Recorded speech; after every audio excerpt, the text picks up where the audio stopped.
job, you made it. So happy you could join us. In this vast journey we call life, there's a lot to talk about. So on our podcasts, you can expect to hear anything from sports, adventures, love stories, all the way to outer space. Enjoy.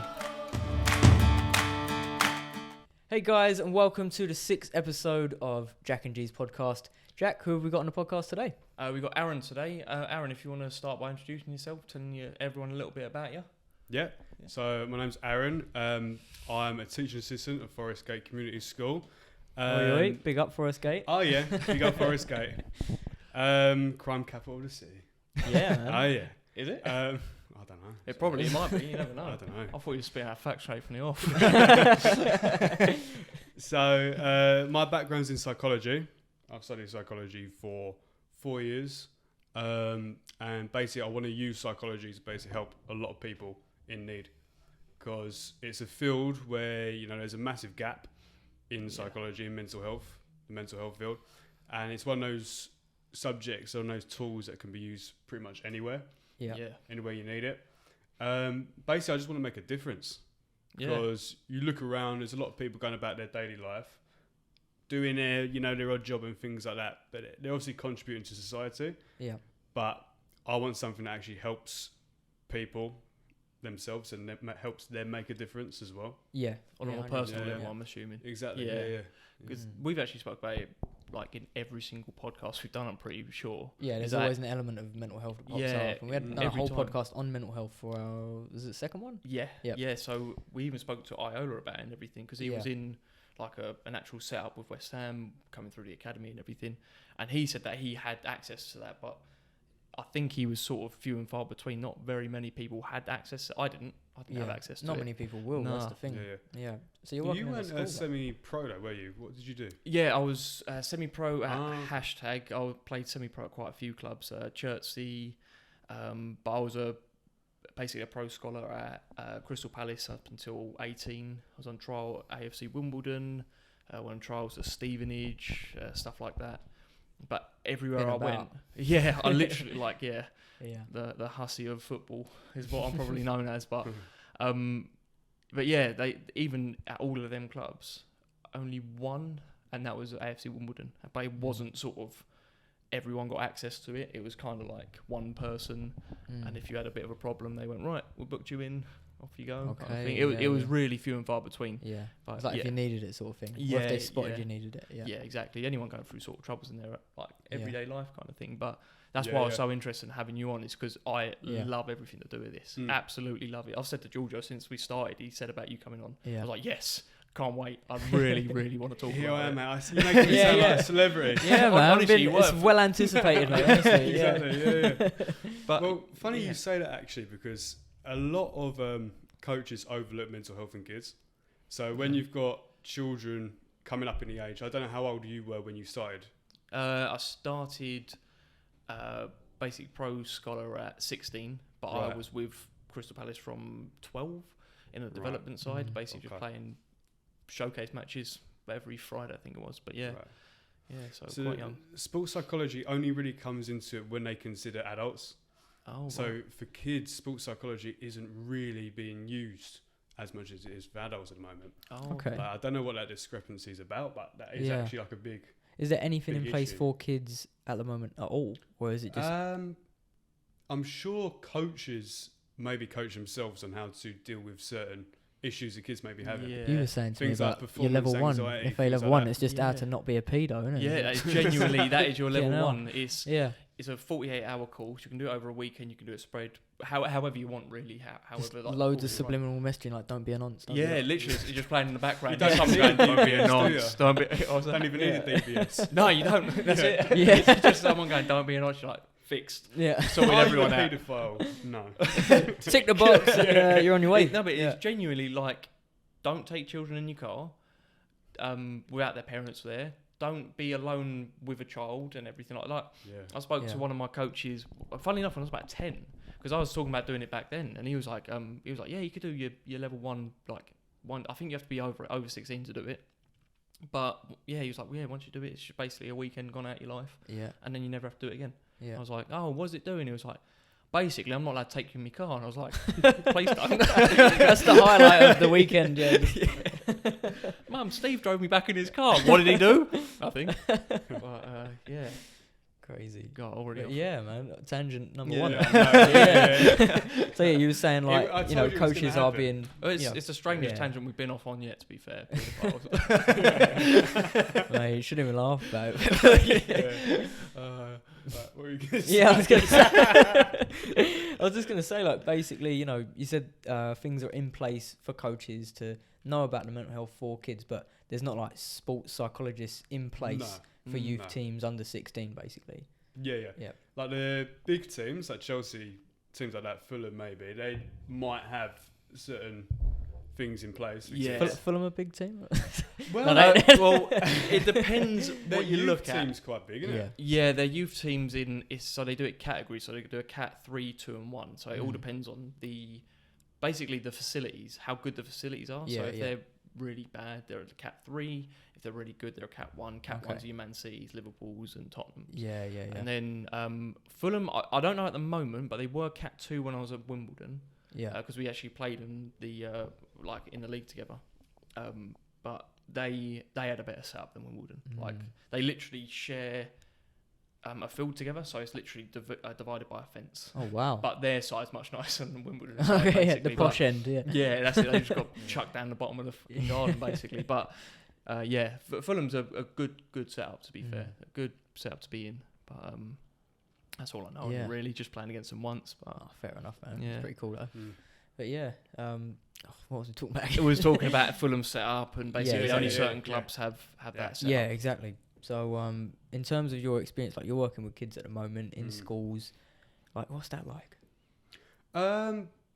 See, I don't find it too hard going, to be honest, because a lot of it, like I went through quite a few issues as a kid as well. So looking at some of these kids, I can somewhat relate to them. Yeah. But it's not as hard as it seems. Like some days, you know, where people say like, "Oh, I can't work with kids," things that I can't work with kids. You learn how to cope with it. Yeah. You Like, grow a tolerance. Yeah, I'm assuming. exactly. Yeah. And a lot of these kids you can talk to almost like adults. Yeah. That's the best way to talk to kids. Yeah. Like they're adults. Yeah, Like, don't patronise them. Just talk to them like they're your mate, sort of thing. yeah. Yeah. Oh, you can patronise them sometimes. Just sometimes, yeah. Sometimes.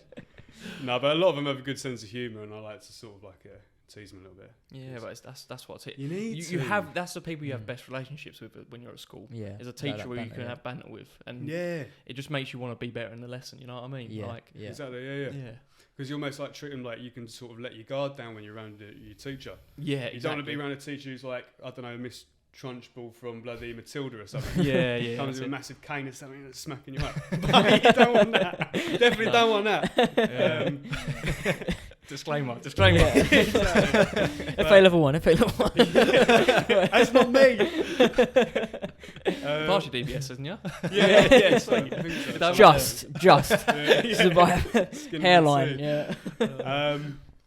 But no, like having like that sort of like rapport with the kids. Yeah. It's Whoever you work with, if you work with people, you need to be able to build relationships, Yeah. especially with kids as well. Yeah. You're building like a relationship with them is like easy, you know.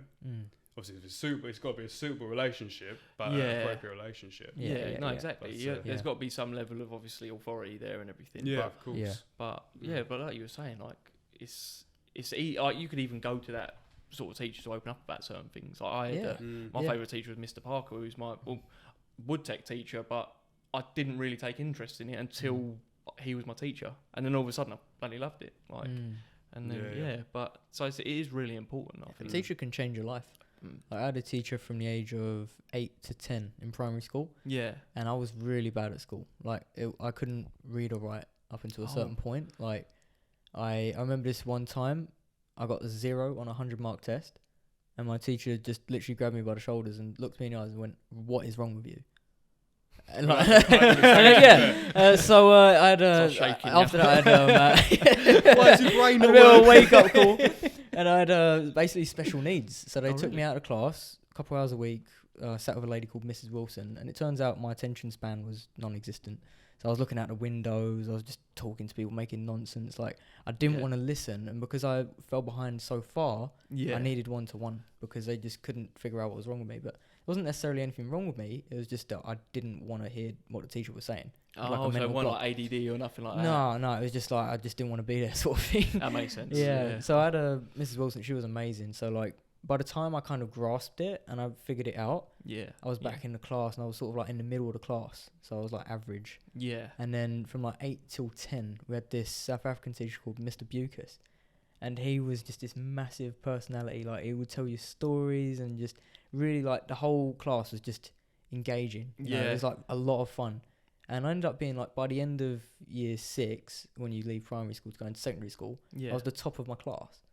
And just because of that teacher. Just because he was such a legend. Like, honestly, you like, and everyone do well for him as yeah, well. exactly. Like, and he really put 110% into it. He was like, you know, doing after school maths booster classes and stuff just to help us all catch up if we were behind. And that's good, man. he was a massive rugby fanatic as well. So he actually got me into rugby for the first time. Oh, did he? Yeah, I loved it. I actually loved it because of him. He was like, yeah, it was a massive kind of breakthrough for me having that teacher, and that set me up pretty much for the rest of my life, I think. Because if I didn't have him at that pivotal moment at that young age, I wouldn't have gone on to do other things that I went on to do, I don't think.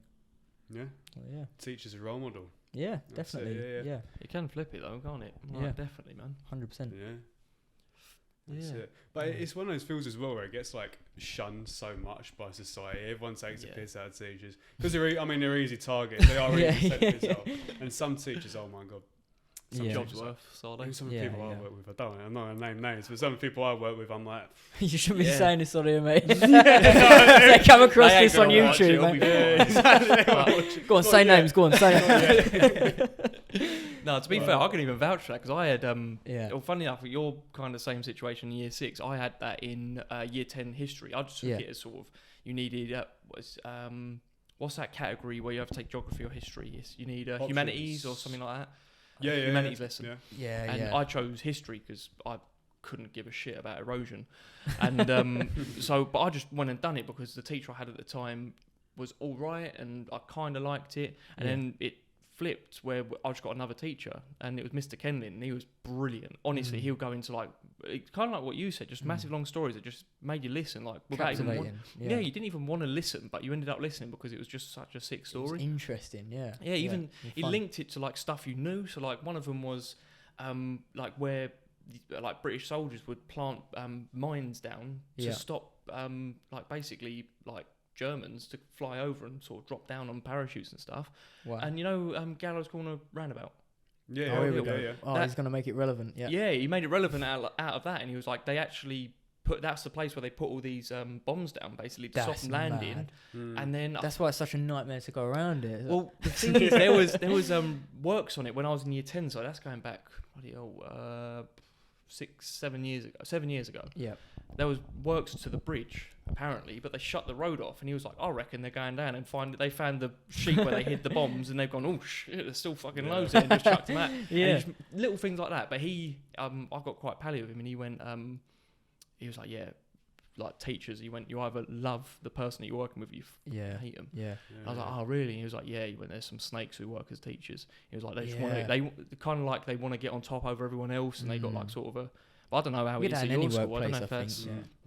I don't think it's not quite the same. It's a community school, so it does really feel like genuine community. Yeah, so, like, it is a friendly atmosphere as well. Oh, that's good for the kids and the teachers as well. Yeah, but then again, it is only a year thing, because for me, this is going to be experience for me working with these kids. Yeah. So let me just rewind the clock. Go on. Let me go back to the beginning. Go for it. The beginning. In the beginning, there was the Bible. There was the word. Exactly. Yeah. So my interest in psychology really stemmed from, because when I was about 13, 14, 15, basic teenager, I had quite a few mental health problems going on. So quite a few. I mean, I could list them, but I'm not going to. Just going live. But from those experiences that I had, and also seeing my other friends who are also going through mental health problems, I realised, wow, this actually could lead somewhere. So obviously I got treatment for it. I helped myself out as well, because I thought to myself, you know what? There was this one turning point where I looked at myself in the mirror. I was like, what the fuck are you doing? Sort yourself out. Was it dysmorphia? So I went through. No, obviously I had an eating disorder, didn't I? Yeah. So, but I'll go on to that later. Eating disorder, social anxiety, and depression. Right. Those 3 things. And going through them things, obviously you feel quite isolated and alone. Yeah. But there was a sort of turning point where it was very strange. So I was going through counselling and things like that. Antidepressants. Mm-hmm. And then there was sort of like one day there was almost like a turning point. There wasn't quite something where I could sort of link it to, associate it with. But I think it was one day I was just fed up with being fed up. Yeah. Really strange sort of turn. I could look in the mirror. I was like, "What the fuck are you doing?" Was it genuinely like? Generally was. Yeah. What the fuck are you doing? I looked at myself in the mirror, and so from then on, I sort of pulled my socks up and started getting better. Yeah. Because I knew I wanted to get better. So from then on, I was like, from those experiences, I wanted to look into a route where I could actually help other people, also going through similar experiences. That's a good way to do it, though. Like, it's such a good mindset to have of it, because a lot of people I know quite a few people with mental health, and it's kind of, it's not like they don't want to help themselves out. Don't get me wrong. I know that it's not as simple as that, but just maybe devoting yourself to others has given you that kind of boost to go, I'm all right now, and now I can help out other people, and that's kind of kept you up there. You know what I mean? Yeah, exactly. That's really cool. I like that. So when I went into college, when I was choosing my options for college, I had no idea what I wanted to do, but I saw psychology, and obviously from my experiences, and I'm generally interested in what people are like, behaviour, and the mind is actually just fascinating. It's one of those subjects that's fascinating for everyone. Literally anyone can find psychology interesting. Oh, massively. It's not like other subjects like, I don't know, English language, like you got to enjoy that to take it. poetry, oh my god, yeah. Kill me. No, it's not them either. Or geography, as you mentioned. Oh mate, I want a bit of me. Erosion. Hydraulic action. Oh mate, tectonic Actually, plates. I took geography and I hated every minute of it. What's that? I took geography, hated every minute of it. Oh really? Yeah, man. Yeah, my brother took it, and he thought it was going to be just, these countries are located here, and these are the relationships with these countries, but it wasn't. It was erosion and tectonic plates. I have a friend who's really into the, like, I don't know how you would call it. I think it's just, it sounds terrible. He's into the environment. No, he's really like, he's going to be working for the Red Cross, and he's helping with the environment and environmental factors. I don't know what that job is actually called, but I know that he works with the environment, and he helps people, and he helps the planet. Effectively, that's so huge. Like massive. Yeah, he's really, really he's an amazing guy, and the things he was telling me about what's going on in the world, and it kind of reminded me of, like, it linked back to geography, but it was just such a primitive way of being taught about it. It wasn't interesting. Whereas when he was telling me about it from a real life perspective, going into real world problems, it's like, wow, geography. Yeah. Well, it links with, there's human geography as well, isn't there? Where it links to certain things like tsunamis, how they affect people, distribution of populations. Like, it's not just the environment and the world, it's like how people interact with it. That would have been so interesting. It is quite interesting in geography. That's the thing though, but I wish that they would teach it earlier on like that, because every lesson from year 7 up to year 9, for me it was erosion, and this is the movement of the tectonic plates, and this magnitude because of this, and it was kind of like monotone, but I didn't have the right teachers. I don't think could have spoke about Gallows Corner and the effect of the roundabout. Mate, they could have. We actually drove over it. That sounds fascinating. We drove over it to get here, Gallows Corner. But they could have made it more kind of real. Yeah, because like relevant. Yeah, that's it. Like even when you go to the zoo, you'll see some features sometimes where they show that I went to Edinburgh Zoo. Up in Scotland, obviously, and they showed an erosion thing as you walk past it, and it was 10 years, 20 years, 50 years, 100 years, 150, and just it was a drop of water, and it was consistently running, so it wasn't like they turn it off at night or anything. It's always running, and it shows you throughout the years, and you're like, flipping hell, eventually it actually makes a massive difference, because 150 is night and day between 10, and that stuff, I was like, that's interesting. I like to see stuff like that, but yeah, I don't think I had the right teacher in geography though. I found it boring. Yeah. No, I had a terrible. Well, he wasn't a bad teacher, to be fair, but I just loved taking the piss out of him. That was the problem. So like every lesson we had with him, his name was Phil, and I don't know how I found him, but he just come up on people I may know on Facebook. Maybe he was. That's a danger. Maybe he That's a didn't listen. danger. Yeah, maybe he didn't do his FA level 1. Right? If you're But a he was teacher, you got to yeah. have it like, I don't know, some Private. sort of security. Yeah. Yeah, definitely. Yeah, so he come up and I saw this picture of him just having it up at a club. Like, just, like, and I just, every time I was like, go on, Phil. Hey! And I just couldn't take him seriously.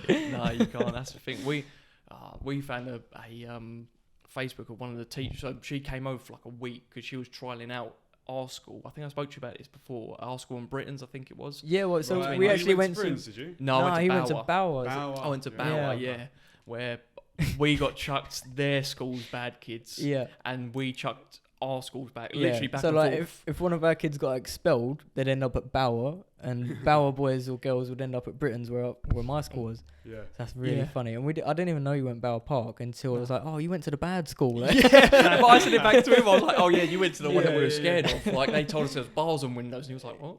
There actually is. Like, Is They it? actually were both winners. yeah. It's not like well, it is like that. Like, Yeah, it's not like it. Freaking It's just the Alcatraz. traffic. Yeah, Yeah. yeah. I don't know why It we had doesn't look bars like on the that bad at windows. school, though. Like when I pass it, it seems alright. Yeah, I was going to say, they It's must not- hide the bar windows. Yeah, They take them off when inspectors I come. can't see them past the trees. I think it was just like any school, to be fair. Yeah, Like any yeah. kind of public, school. It was just, you get some rough bits, you Yeah. get some smart kids, you get all the different varieties of people and all the Yeah. different demographics. Yeah, exactly. Yeah, that's just school. It's innit? normal. Yeah, Yeah. Normal. yeah, that's it. Yeah. But we had one Yeah. teacher who was basically flitting between one of our two schools, and I won't name a name, but someone basically got a sexual harassment thing passed to to it was. Do you? Well, I don't know if it was because you're a little bit younger than me, Yes. but there was a guy, and I won't say his name because I don't know if I'm allowed to or not. Yeah. Podcast now. On podcast now, mate. But no, he had we used to call him P-Head because he had such a Right. small head. It was like he was really lanky and gangly, and his head was really small. Did he do it And, to a teacher? No, to students. Oh, as a student. Okay. My ex was actually one of them. No. Oh, So it's Wow. Yeah. Like it wasn't like nothing graphic, but just weird. Like Yeah, he would yeah. just like stroke Doesn't your matter, mate. shoulder, like or he would Yeah. just touch Intent, someone's man. hair, or he would say something to one of the girl students, and you just think, what the fuck? Like, Yeah. in front of a class as well. No way. So he was just really inappropriate. Ballsy, man. And then he got chucked That's out fucking terrible. because a few of the girls sort of went, "Is Mr. So and so being weird with you?" And they was Oh, like, "Yeah, shit. should we tell another teacher about this because it's making me feel really uncomfortable?" Yeah, man. And then he ended up getting chucked out, and he was my teacher at one point, and I witnessed it, and I was like, "Whoa!" It like, makes you this feel is sick though, doesn't it? Like genuine, that like stuff. Yeah. it's crazy. fucking Get rid of terrible. them. Oh, No room for 'em. my one was a Yeah. student doing it to a teacher. Really? Yeah, so she was really good looking, like for Yeah. normal standards of what people would find attractive, like Okay, you would yeah. rate her 10. And Yeah. we found a Facebook page of her. It looked like she just done like a mud wrestling thing in a bikini, but there was loads of other people there. It was like geezers there. Okay. It looked like a friend's sort of getaway thing. And So let me just go on put the set. So you're a kid in school, like 14, Yep. 15, 16, whatever. on Facebook, And then the it- fit teacher Yep. has basically a mud wrestling bikini photo on Facebook, and you Interesting. found it. I didn't find it. So the kid who eventually, I don't think it went as far as being like to the police, but it was definitely Yeah. like the teacher's gone to their teacher and gone, look, if this don't get sorted out, So I'm was he going like police. harassing her? Like, what? I was in his class and it was all, I say it was in good jest. But if you knew him, you knew it was good jest. But if you didn't know him, it was like, no, Okay. that's bang out of order. Like, Oh, right, relax, yeah. chill. Okay. She don't know you. Like, Hmm. if you're a friend of his, like, he would do it to. If it's banter and it's consensual, then it's alright. If it's a mate, you if know it's a it. mate, yeah, yeah, if it's a like- mate, like I know so Yeah. many people who, even to me, like geezer to geezer, they'll try and like wind you up and get under your skin and try and Yeah, make you exactly. all creeped out and stuff. And Yeah. you're like, oh, give it up. Like rugby banter. sort of, Yeah, exactly like that. But he just done it. He thought that she would take it as a joke. She didn't, and then she went off to your school. So we There you we go. missed out on a You good have looking to tell teacher. me her name after this. I 'cause- will have to. I'll But try and actually, remember her that name. might have been after me because if she, I was only yeah. in year 9 at the time. I might have been in year 11. Yeah. So it might have happened. It Yeah. could have. Yeah. But it was well quick because I saw her for like 2 lessons. It was Wednesday to Wednesday, Yeah. and then the week after that, I didn't see her ever again. And then I heard that it was because this kid ruined it for. I say ruined it for all of us. As if I was going to go, oh, I could have had a. But no, You could have, Jack. Just have a bit of faith. Yeah, he's mate. That's it. But yeah. God. It's funny though when you flip it around like that. Obviously, like it's the level of if you're an adult, you should know better. Or you shouldn't just be having those thoughts anyway. You need to get help. Yeah. But if you're a kid, you're just messing about, ain't you? That's the thing. Like, but also as a intent, teacher, if you've got like pictures like that on your public, Be so careful. this is the thing. We was all so easy, all gobsmacked. they Yeah. need to know is your first name. Which is You gotta be careful on here, anyway. Aaron. You gotta be careful what you say on here. I've- Because you're My going to be on the Facebook internet, is- mate. But I've got all of my accounts are already private anyway. Yeah. Just Yeah, bloody bots and things like that. Oh, like yeah. Yeah. Yep. you know anyway. Yeah, exactly. But yeah, but Send pics to yeah, exactly, yeah. every day of my life. Exactly. Or like there's some weird sort of pyramid scheme and they're trying to get you roll you into. All Yeah, sorts, or like man. they're Yeah. trying to make you like model some bloody gym clothing. Have you had that Yeah, one yeah, before? I've Yeah, had I've that had one. that a couple I've had Oh, that we've so many looked at your times. account, Yeah. and I'm like, I've got 6 pictures, mate. Yeah, yeah. What have you been Yeah. looking Yeah. at? And one of them's a bottle of fucking champagne. Like, I don't show me face in there. I've never modelled clothing in my life. Like, send me your Cash App, send Yeah, me your and it's like- PayPal email, all yeah. that. yeah, Yeah, you get some. People's accounts get taken over and hacked, and I think it's because these people are actually gullible enough to send them their bloody Oh, for email. sure. It mate, must yeah. be. A Like, lot of those people must be kids, surely. no, I know people older than me, my age. Like people, all of a sudden it's like, oh no, Joe's account's been hacked, and it will make a quick another account and be like, unfollow and block my other account. It's like, what did you do to let that person start posting Cash App, like whatever it is? Yeah. Like, it must have sent his email, didn't it? Oh, get somewhere with it. Yeah, What the yeah. fuck? Where's I my could win account gone? $5,000. Hang on. She sent me an eggplant emoji. Yeah, exactly. Yeah, signed up to some dodgy website. Oh, Yeah. man. Oh man, the internet's a dangerous place. Certainly But is yeah, now. Really is. but yeah. Back on track. So Yeah. it was kind of getting into your Quick 7-minute background. And, detour. yeah, like what you why you got into psychology, and obviously you've got a Mm. background of like struggling with mental health issues, and then you found that was like your passion. So it's kind of like from this curse, you come out of it, and you figured out what you want to do with your life, which is Like a phoenix, man. like, rising Love from the that. ashes. Yeah, Love that. There you go. Well, yeah. Well, as I was going on to say until we started talking about geography. So I didn't know really what I wanted to do, but I knew I was good at geography, so I actually did say geography. So English big up language. geography, Big up geography. big up Phil. Last big up it'll ever get. Yeah. And I took still psychology over in sixth form. I was like, you know what? Let's do it. Yeah, man. Let's do it. 100%. So started doing it. Really realised literally about 2 months into it, this is it. This is what I want to do. Yeah. So after that, it was uni. Uni, I went to University of Kent. 3 years there. Nice. Big up Kent. Wicked. Big up Kent. Awesome University Yeah, of you Kent. said it was really good. Canterbury. Yeah. Sick 3 years. Yeah. And like I was sort of like engrossed in psychology. So pretty much when I wasn't studying, I was reading psychology books, things like that, listening That's to brilliant. psychology podcasts, I love that. audio Love books, that. things like that. I know I was literally so immersed in it. But as the years went by, and it came to third year, the penultimate year, I realised to myself, shit, I've come this far, but I actually don't know what I want to do still. Shit. I really Yeah. don't. Yeah, Come like yeah. crossroads. Yeah. So let's pause on that scenario Yeah. and let's rewind the clock a little bit more. But this is such a convoluted It's a story. journey, mate. I'm on a just journey. like, pause that, rewind, pause that. Ah, my You know those TV shows where all of a sudden like you got a flashback, and you go back in time. Yeah. Fading out 4 Yeah. years earlier.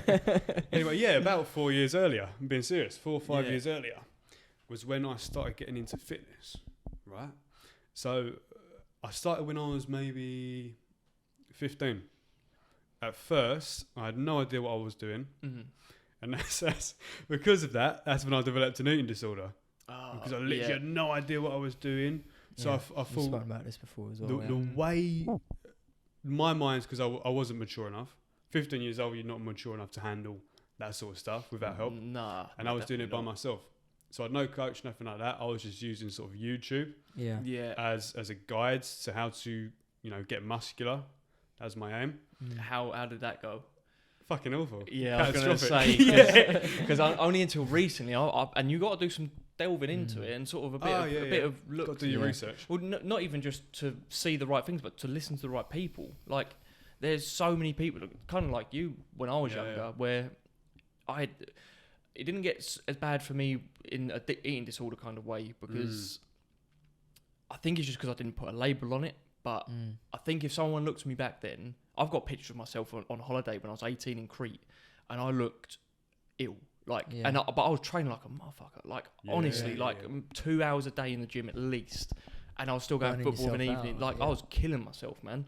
Having 16 to 1800 calories a day, and having one cheat day where I'd have 2400 calories. And on that day, I wouldn't eat anything. And that's match day, by the way. So Saturday, it's match day. I'd eat nothing before the match. And after the match, order a pizza. Straight on the phone to pizza. I was on the way back from football. I want a large pepperoni pizza with sides. I want this, I want that. And I would wolf it all down. Yeah. All of it. Because I was so kind of like yourself, where you're being told the wrong information, you're looking up. And only up until maybe a year ago, I found like people to watch on YouTube, like Will Tennyson's brilliant. Coach Greg Doucette, he's really good at, because he's done all the wrong things when he was younger, and then got onto the right way of doing stuff when he was bodybuilding. You say that, I mean, he does roids, but there you go. He done roids, and he even talks about the good and bad sides of doing roids, and the reasons why you should and the reasons why you shouldn't. And because he's been there and done it all, he knows all the bad things that come along with all of that stuff. And even though it's obviously illegal and everything, it's still informative, and it's telling you. Yeah, because people are going to do it. So they're if you're going to do it, you might as well know it. what you're doing at least. Exactly. This is the thing, because I overheard people in, like, this is a gym around the corner in Brentwood the other day talking about doing roids in public, blatantly out in the open. Yeah. And you hear about it when you go to the gym, especially when you see the big fuckers start walking around like the fridge freezers. 100%.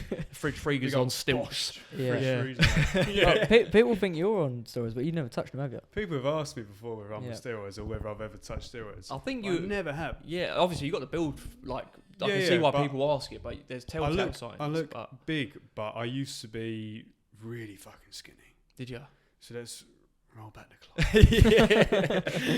So we're 15 years old, starting at the gym. 15 years old, starting at the gym. Well, I actually didn't start at the gym at that point. Yeah. I wasn't in the gym at that point. I started the gym when I was 16. So when I was 15, I was doing more bodyweight type of stuff. But because I was using YouTube as my main source of information on how to train, I didn't have any sort of role model to look to. If I was in a gym, I'd have people there I could talk to give me advice and help. Yeah. But I literally had no one at all to talk to. Yeah. And I think at the time, because I was dealing with things like depression and anxiety, I was using food as a way, and exercise as a way of controlling those thoughts of anxiety. And that's what a lot of eating disorders also lead to. It's a control sort of situation. So the people in may be dealing with anxiety or depression in such like a pit, where they use, instead of something like drugs or alcohol, they might use food. Or they might use exercise. Okay. That could even include restricting calories, because it gives them a sense of control of their life. So for me, I was like restricting my calories. I think I was at one point eating about 800 calories a day. And of that, I was trying to burn off about 300 of it exercising. So I was on about 500 calories a day. Man, that is fucking scary though. So I think about it, because at the time I'd never had any issues with food at all. I've always been a sort of stocky guy at that point. Got into swimming, sports like that. But food was never an issue for me until this point.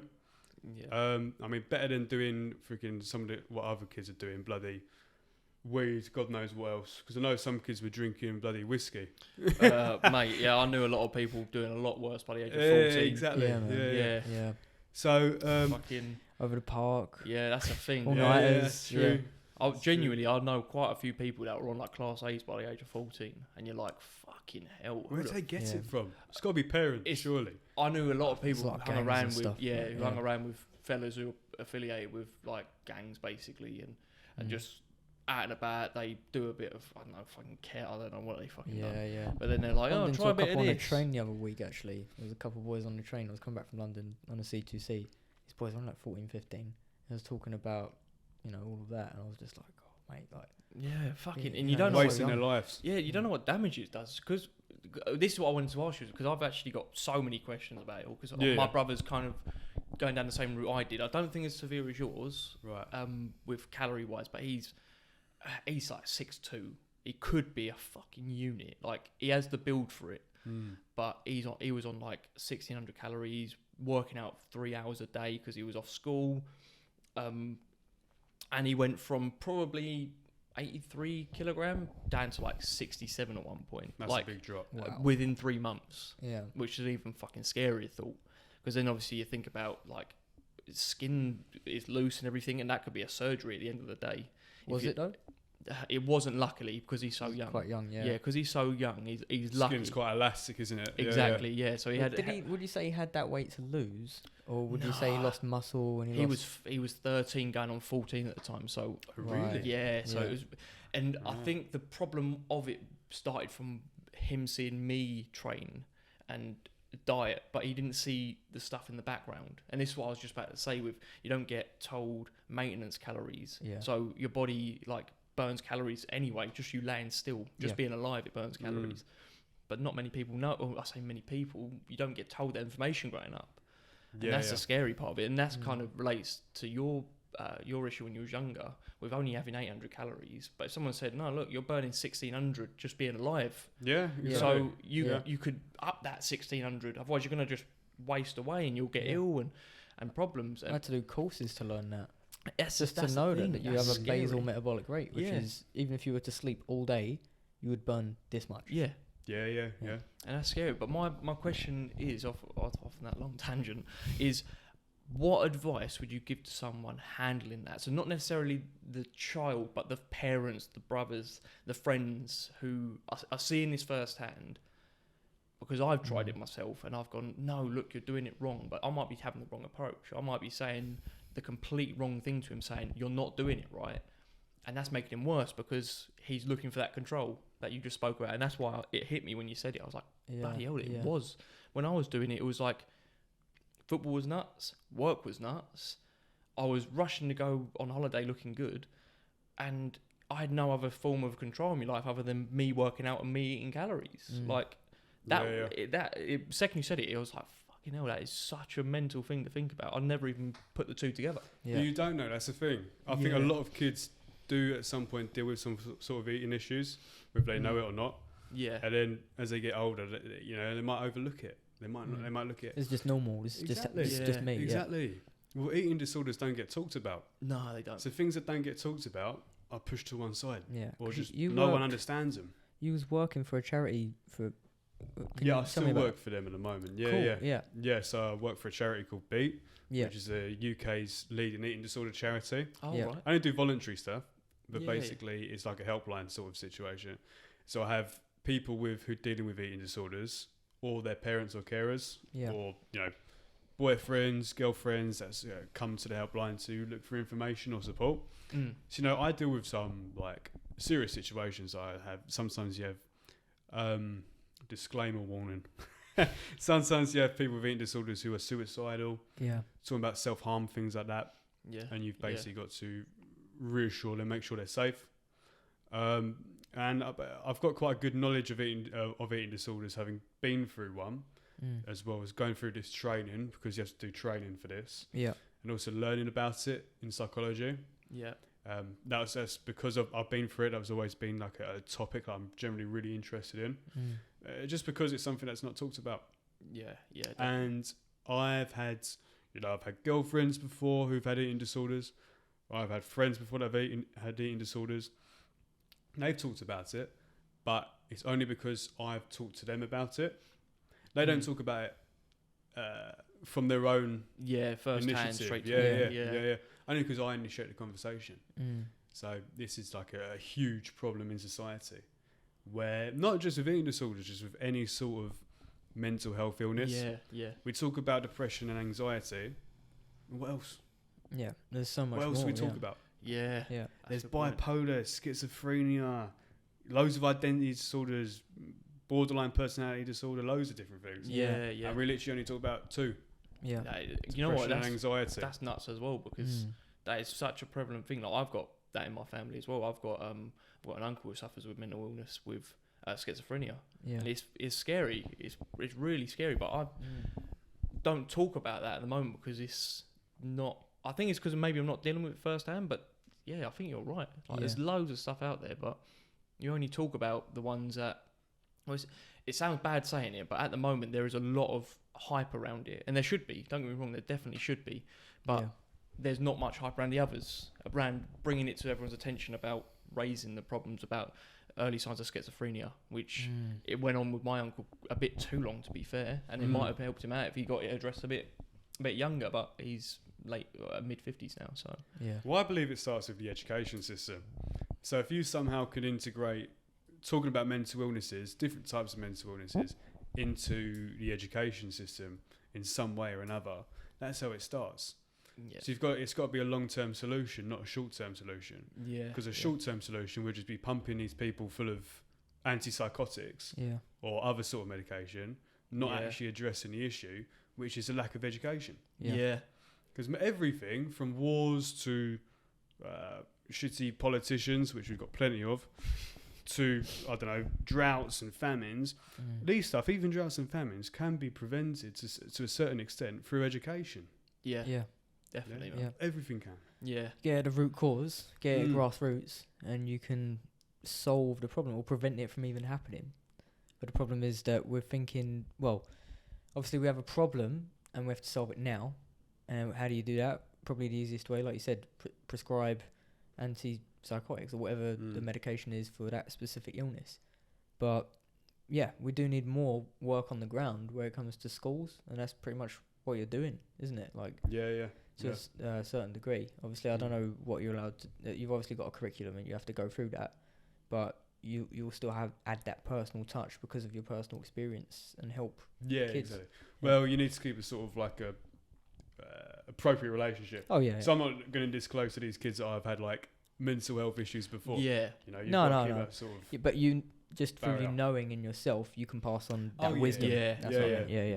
What would be your advice then to someone? Because obviously, like you said, there's a helpline for it. There's an organisation that would help you out with it. But for anyone who's listening now, if after listening they've gone, you know what, that actually sounds like so and so. What would be? How would you approach the person? How would you talk to the person? And how would you let them know it's okay? And just talking about it is a good first step. For example, I'm not entirely too sure. Well, when I'm working on the helpline, I'm sort of just real with these people. So I try and make sure that these people are, first of all, the person who you feel is dealing with an issue, an eating disorder, you can't confront him. So you've got to approach it in a way that's not so much indirect, but you need to make sure they feel safe and comfortable with talking to you first. If you just sort of like come in one day, bombard them saying, I think you got something wrong with you. That's not going to work. But I'd say don't talk directly about their eating issue, but talk to them. Say, "Are you okay?" That's all you need to say. Just, are you okay at the minute? Because a lot of eating disorders stem from thoughts. And health. So for me and for a lot of other people who are going through eating disorders or have been through eating disorders, it's when a healthy obsession, i.e. gym or wanting to look a certain way, turns into an unhealthy preoccupation. So it becomes literally your bread and butter, your desire to live is to look like this. So you might be at work, but then you're thinking, oh shit, I need to eat. Quick, whip out the peanut butter sandwiches. You know, something like that. Or the way you explain it, but it's true. It's true. You know, it's mental because I actually used to do that at work. I've done a similar thing as well. Like I wouldn't have my first meal because I knew I'd be starving by 12 o'clock if I didn't eat it at 8. And the second it hit 8, I'll pull the van over, go in a lay-by, wolf down some fucking, by this point, it's cold porridge with 30 grams. I weighed it to the fucking ounce, to the gram of Nutella. 30 grams of Nutella, scoop of protein powder, water, no milk or anything. Water with my bloody oats. You could tell how boring that would be. But second it hit 8, open, damn yatch, and then 12 o'clock came, straight away again, chicken and rice with a bit of sweet chili sauce on the top. And again, weigh it out to the gram. it's a problem. But I didn't know I had from what it sounds like, that sounds like a problem. depends. It depends. Yeah, it depends on Yeah. the person. Yeah. So, obviously not everyone develops an eating disorder. Yeah. Eating disorders are different from someone who is on a diet. Yeah. Yeah. So someone who's, I don't know. Yeah, disclaimer competing- to all my clients: you haven't got eating disorders. He's doing it the right way. It's fine. I have coached people with eating disorders, and we've tried to figure out ways in which they can diet and they're not getting too caught up in it, and it's Mhm. not becoming toxic. Yeah. And like most cases, it works. Sometimes it doesn't, and then they go off and do their own thing in their own way, and that's fine. I think that we're talking a lot about this stuff, but actually, when you are going through a diet process, you do have to weigh things out. You know? Yeah. No, That- definitely. you need to normalise that as well. Yeah. But it's when it becomes like Obsessive. I would guess. it causes you so much discomfort Yeah. doing it. Oh, okay. There's I always get a what you level mean. of discomfort. No one likes weighing their food. Nah. It's a pain in the ass. But Yeah. once you go through it and you kind of get used to it, and that's just like, that's 200 calories, that's 300 calories. You've got an eye Yeah. for food, and you understand what you're eating, especially with someone who has the problem of overeating and overindulging continuously. So they put on lots and lots of weight. Yeah. They need that. Yeah, definitely. So that we need to rein it back in and be like, Yeah. actually, people who have the opposite problem, not that they don't eat enough, but they eat way too much and it's causing them health problems. We need to focus on, okay, well, actually, weighing food for you is beneficial. Yeah. 100%. Yeah. No, I think I misspoke when I said that. No, I think not it for was. you though. Like just in general, Yeah. like because you had the opposite problem of you wasn't eating enough, Yeah. Yeah. and that for you now is a problem because now you're weighing everything. Like you don't need to weigh everything. You need to eat more, Yeah. Exactly. and you need to eat comfortably. And if you're restricting yourself, Mm. then that becomes a problem for you. Yeah. But I just want to make it clear for anyone who's watching Yeah, who's thinking, definitely. "Oh my god, I weigh my food." It's okay to Yeah, weigh your yeah, food. yeah, It's definitely, totally yeah, fine. Yeah, I you think know? that's where I mean I Yeah. misspoke is Yeah. that obviously, like you said, it's the right thing for certain people, and it's all about what your situation is, what Yeah. you're trying to do. But I think, and it kind of brings me back to the point that you made, and it's quite interesting. I didn't even piece it together until you said it. Is you can't tell them they're wrong. You can't go in and go, you've got this problem, and Yeah. address it like that.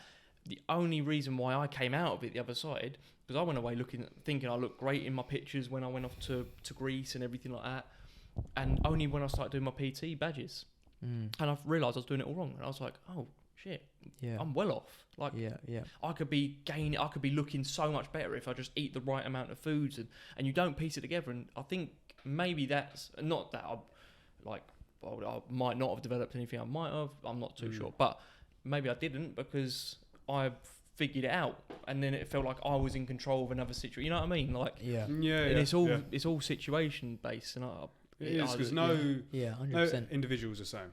No. Everybody's different. Every single person with depression is different. Everyone with autism is different. Everyone with an eating disorder is different. Yeah. So, it's hard you can't put someone under the same bracket. Yeah. One thing might not work for another person, Yeah. etc., Yeah. etc. Exactly. Going back to what were we saying about dieting? It was basically like, what would you say to someone who is a family member of someone going through an eating disorder? How would you say for them to go about it? Which you kind of covered. You said like, are you okay? Don't directly confront them and be like, you've got a problem, because that would just make it worse. Yeah. It's just a matter of seeing this person as like, okay, maybe they're in a bit of pain, they're in a bit of trouble, they're in some turmoil. How can I make them feel better? How can I make them feel comfortable enough to talk to me about it? And that's what you do in Beat, which is a lifesaver for so many people. So, when it comes to eating disorders as well, you don't want to help them. Obviously, you want to encourage them if they're under eating, if they have anorexia or something like that. You want to encourage them to eat. Mm-hmm. But when I work with these people that come to me saying, "Oh, I can't eat this. I can't even drink water," I try to address their thoughts, what's actually underlying it all, because it all comes from the thoughts. All comes from a dysfunctional thinking pattern. Yeah. How you think about what you're eating, how you think about yourself. Could be your body image, could be low self-esteem, could be you're getting bullied or harassed at work or something like that. All of this feeds into your sense of self-worth. You might use food as a way of controlling your situation, getting more control of your life, or you might want to look a certain way because you saw someone like, I don't know, Kim Kardashian, she's got a fat ass. Yeah. I won't have that. So, well, it could be the opposite. Doing some like hip thrusts and stuff like that. yeah, but to someone who it becomes an obsession There's nothing with. wrong with that, if you want to build muscle and grow your glutes, But for someone who it becomes an obsession with, they then get a dysfunctional perception of what they look like. They may look in the mirror, think they look fat, like they start picking at themselves. Yeah. It's just skin. Yeah. And really, it's just skin. I was doing that at one point. Yeah. I was, as soon as like, the lowest I got, I think, was 57 kilos. Yeah. And to put that into perspective, my walking around weight when I was probably about 13 was about 65 kilos. Flipping hell. And about 16, I was 57 kilos. Yeah, that's like a I was big drop. Skinny. Like you see my ribs. Oh, Here really? as well, Yeah, really yeah. freaking skinny. But I was picking at myself like, oh my God, I'm fat. It's not fat Pulling at all. But It's that's skin. the thing. Yeah. You look back now and you go, wow, like how far off was I? Yeah. But it's kind of reassuring that you can see you've come out of it here. And like we said earlier, like you're talking to so many kids now and you're basically on the same, they're on the same journey as you were. But it's nice that they've actually got someone to talk about it because obviously, like you said, you didn't have someone to talk about it when you was going through that problem. Yeah. But I want to talk about what healthy living is in terms of if you're going through a diet and you're trying to lose weight and you end up losing weight to get down to a healthy weight and you do it through any of the means that we've mentioned, like in terms of counting your calories, and 1,600 calories was not a lot for you. no. But for some of my clients, 1,300 calories is enough to be in maintenance. Yeah. Yep. And it really depends on your size. You're 6 foot. Yep. Yeah. So if you're 5 foot, then there's going to be this element of what is enough calories for you? And they say that the average amount of calories for a man or woman is 2,500 for a man and 2,000 for a woman, but that is the average population. Yeah. And you're taking into consideration that people are 7 foot and people are 4 foot. Yeah. So you have to understand your metrics and what works for you, and also eating healthy foods, because that isn't talked about enough. Everyone talks about calories, but we need good nutrition as well. Yeah. And that's a big part of it is just eating well enough so that you can sustain and feel good, and that will help your psychology as well. True. The only time, so personally, I'm not a big fan of diets. That's just from personal experience. Yeah. And also, a lot of people that I've met who are on a diet, that's all they talk about. Yeah. It almost becomes a part of their personality. Yeah. They come in, Yeah. oh my God, have you checked out this diet, this keto diet? Yeah. See, I hate fantastic. fads. Yeah. Fad diets. Yeah, I know, but there's so many of them. Just There because is. people think they're quick and easy, just because they see someone on Instagram do it. Yeah. So see it, think they can do it. But then again, this diet is only suitable for that one person. Yeah. And they're probably not even on that diet. They're just selling it to you. No, exactly. That's the thing. They're not even doing that diet. It's all smoke and mirrors, man. Exactly. Media, social media. You got people who are getting paid partnerships to sell you, whatever the next big thing is. And at the end of the day, I try and encourage my clients to eat, even yourself, have the Five Guys, have the McDonald's, whatever you want to eat. Because at the end of the day, if you're not having, if you have Five Guys every single day and you're greasing out and you got spots everywhere because of it and you're putting on loads of weight, and it's not good for you. Yeah. But if you want that odd takeaway, or you want to fit it in your calories, if you're losing weight but you still want to have McDonald's or whatever you want, you can have it. Yeah. Yeah. And that's what I encourage the most, is you can eat whatever you want, but there has to be ground rules. Yes. So you have to have something healthy a day, at least just Yeah. one thing. You have to stay hydrated, and you have to be, if you're losing weight, in a slight deficit. Don't go extreme deficit. You don't need to be losing, 3-4 kilo in a week. That's ridiculous. Yeah. It's too much because it's not healthy. But it's all about, if you want to go about it, you got to plan it out. Say, give yourself a time frame. If you have a lot of excess weight and you're past the overweight stage, you're touching obese, and you have about 15-20 kilos that you need to lose, how are you going to lose that? Well, look at your body weight. What are you? Let's round it off. Let's say you're 100 kilos. Aim to lose 1% of your body weight per week. That's a healthy amount. It's not too much, but it's also not enough to prolong the dieting for too long. Yeah. So now if you're losing 1 kilo a week and you're 100 kilos, you've got around 20 weeks until you're a healthy weight. And if you do it bang on, you'll get to a healthy BMI, you'll feel good, and then you'll get to that point where you're just happy with yourself, and through that experience of dieting, you've managed to get a hold of your eating habits. Yeah. But it's when we do things like fasting for too long, and we restrict our calories too much, or we only eat one specific food group because someone told us that we could only eat meat, or we could only eat vegetables. So this is the problem. It's normalizing food, normalizing diets for people who need them, and also just getting back to like common sense, just seeing it for what it is. Like, it doesn't have to be smoke and mirrors, and it doesn't have to be someone selling you something. Exactly. It's just food. Yeah, see, at the end of the day, like, it's fuel. Yeah, exactly. That's what I was just about to say. Think about your calories and what you need in terms of like a car, like, and what you enjoy. Yeah, like if I have a 1 litre, like let's say a Volkswagen Up, like 1 litre, that needs 30 quid to fill it up. Whereas if you're driving a bloody V6, like Raptor Ranger, like that's going to need 120 quid to fill it. You know what I mean? The bigger car needs more fuel and everything. The more muscle you put on as well, as you start training, the more you will burn. Yeah, exactly. Because that's the reason. Because so I've got two sides of the coin. So one of them's about watching like bodybuilders. I'd done that when I was a kid, and I went from one extreme to the other. But luckily, I had quite a high metabolism, so it didn't really catch up with me in time for me to go, oh, too much, whoops, and then I could sort of rein it back in. But you watch all of like the bodybuilders who are on 5,000 calories a day, and they're like comfortably eating it, and they're shredded. They're like sub 5% body fat, and you're like, it's crazy. how? And obviously they're a on little bit of roids. Anabar as well. Yeah, exactly. But all of that comes into it. But muscle mass is a massive thing, and then you must get it with like female clients as well, because obviously men hold more muscle mass like on average than women anyway.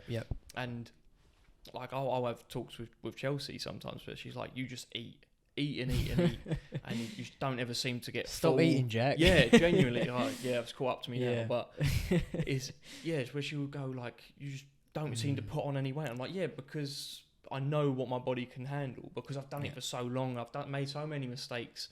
Yeah. And that goes on to my thing of, I started watching the Joe Rogan show on like I talk about it with you all the time. Yeah. Joe Rogan show, and it's like, it's a catchphrase. Now we've got a podcast. Anyway, that's it. Joe Rogan. But he's a massive advocate for the carnivore diet. Yeah, that's all he talks about now. Yeah. See, that's what I'm talking about. About diets and all. It becomes part of their personality. He enjoys that. That's the thing. Yeah, his whole life revolves around that kind of, doesn't it? So he goes out hunting. Posts, literally just posting. Literally basically eating raw meat. They'll eat it like hearts and livers, and like, because it's such rich in vitamins and minerals and all this stuff.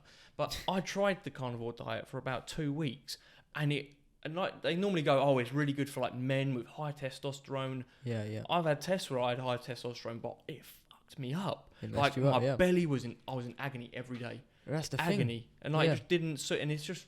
And some people it works really well. Yeah. Some people it doesn't. And getting back to what you said about women and men and the difference between it. So 2 of my female clients actually spoke to me about this because they trained together, and they was just like, we feel like some of the guys get quicker and better results than us. And I had to stop them because the results they got were just as good as the guys. And I think it was just a matter of like how they saw their results. Yeah. But it's also like, yes, it is technically harder for women. But what I made a point of saying was that, in terms of who's willing and who's going to stick to the program the best, those 2 actually stuck to it better than most of the people who I'm training. Yeah. And because of that, they got better results than most of the guys. That's so if you put a guy and a woman, they do the exact same thing, yes, it will probably be quite a bit easier for the man. He hasn't got a menstrual cycle, he hasn't got other factors, and he's got more muscle mass, so it's easier for him to cut body fat or build muscle or whatever he wants to do. Yeah. But in terms of like women and the individual, I found that they were actually my top people. They stuck to everything. They did everything I wanted them to do. Yeah. And so they got amazing results. Yeah. And it was just like them telling me, we feel like the guys are getting better results. I was like, but actually I rate you 2 as the top people on my program, just because you follow it so well. And they're just mentally tuned in. Exactly. Yeah. For them, it's like it become part of their lifestyle and routine. So they really enjoy going for their walks. They really enjoy training together. They enjoy like think of new recipe ideas that can replicate like a KFC. I don't know if it's Burger King or KFC, but like a zinger meal. Oh, and get that sriracha mayo on there. Yeah. Things like that. So I think it just comes down to the individual, but obviously technically it's easier for men. Yeah. But some women will blow Yeah, guys out of the water because yeah. of how consistent and how good they are. Yeah, and I mean, you don't know what your basically genetic makeup is either, because you've got the Hercules gene, which is like you just absolutely Just accumulate look muscle like- yeah. without testosterone. They say boost Eddie and all Hall's got that. Yeah. That's what they say. Yeah. So it's in most bodybuilders and most like Olympic lifters. So anyone who you see who's in quite a high demanding sport for lifting weights and obviously needing extra mass and stuff, in sumo wrestlers have it sometimes as well. Right. With the Hercules gene, where they just get so big so quick, and it's not an unhealthy way of getting big either. And it is genuinely about your genetic makeup. Like, there's a YouTuber who I watch his stuff religiously, so it's not like I don't like it. But if someone followed his plan, the way that he promotes it, it wouldn't work for him. It wouldn't. And it's you heard of Matt Does Fitness? Yeah.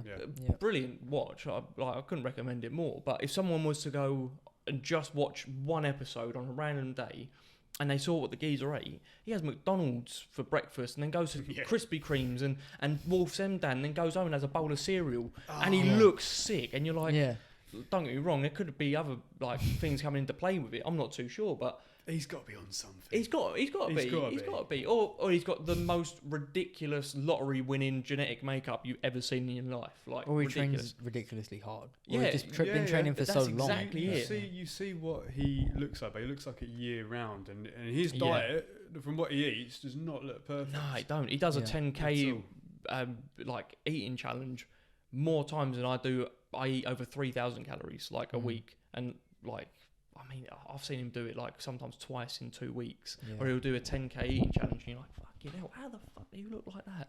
Like, it makes you go, you're a prick.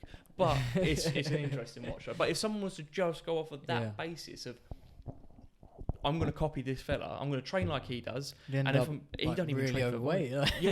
It's the thing. He does his workouts in like 45-minute long sessions, so really quick and short and sharp. That's because he's got it all down to a T. But he's probably just done it for so many years. Like I say, it's just the years of consistency. Exactly and that. then you can do what you want past a certain point, And that's where the misinformation comes from. Like, that's why it's the quick fix culture. Yeah, exactly. It's mental. Like, I worked in an office not too recently. I've probably spoke about it a million times on the podcast before. But I've only had 6 episodes. Yeah, but that's exactly it. I've spoken about it like loads about how much I bloody couldn't stand it. But anyway, they're all going on fad diets every single week. And I think some of them stuck to it and some of them didn't, but God knows what happened. But every week it's, I'm on this one this week, and I'm going to see how it goes, and then they carry on, and then someone else comes in with one, and you're like, I just went to them all, like, every single week. I was like, just count your calories, you'll be fine. Like, It becomes an addiction. You don't even need to count calories if you know your body. I have 100%. not counted calories since I was 16 years old. It Not works. counting calories. It can work. Yeah.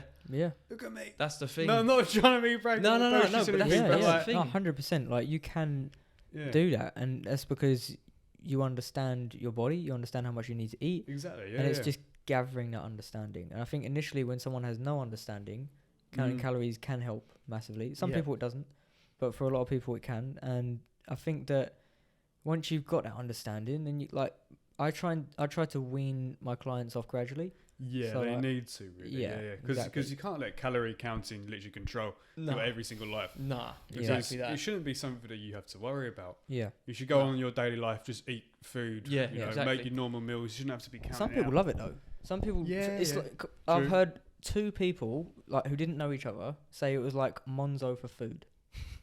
Swear that it was like, I've got a space for this, I've got a space for that, I've got a space for that, and I know exactly what I'm eating, and it keeps me on track, because otherwise I'm just going to do whatever I want and probably go way over without even realising it, Yeah, so that's a good point. It's like an organisation tool. Yeah, that's a good point. Well, you mean they organise their lives around their food, or no? Like, say, it like, comes apart. It's just part of it. Like, they'll just kind of go, right. For me, say they've got quite a long journey ahead of them, and they've got to lose X amount per week to get to a healthy weight. Then they'll just like, okay, well, if I've got this many calories to work with, then every day I need to have 3 or 4 meals that come within this bracket. And those 3 or 4 meals, I'm just going to either have the same thing every other week or mix it up as I go along.